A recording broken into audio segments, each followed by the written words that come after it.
Welcome back to the deep dive. We are jumping straight in today, looking at the really high-stakes world of short-term rentals. Yeah, specifically that intense pressure cooker that gets created by the two-way review system. Exactly. Forget the nice stuff like keyless entry or, designer furniture for a minute. We're talking of the real drama. That moment.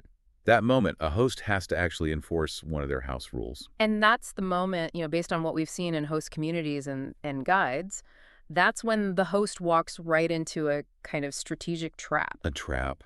How so? Well, the simple act of enforcing a policy, maybe it's no smoking, maybe quiet hours, it immediately puts the financial survival of their business on the line. Okay, so that's the core of this deep dive then.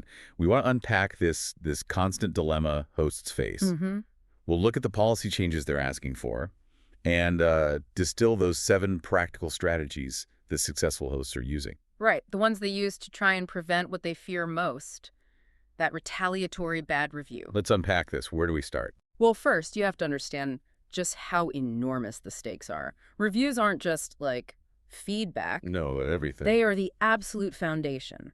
Hosts really do live and die by that star count. And the data, it really shows how unforgiving the platform algorithms can be. Totally. I mean, we're talking search ranking, your booking conversion rate, even how much you can charge. It's all tied to that average score. Sources mentioned some Cornell research. Yeah, it suggested just one retaliatory one-star review could cost a host thousands, really thousands of dollars in lost bookings down the line.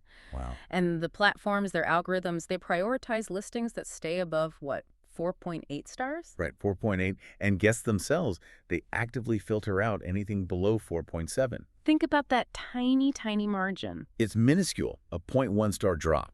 Yeah. That could be page 1 versus page 3. Basically invisible. Exactly, and that often kicks off this downward spiral. Zero bookings. Means less money for upkeep. Which leads to more actual complaints.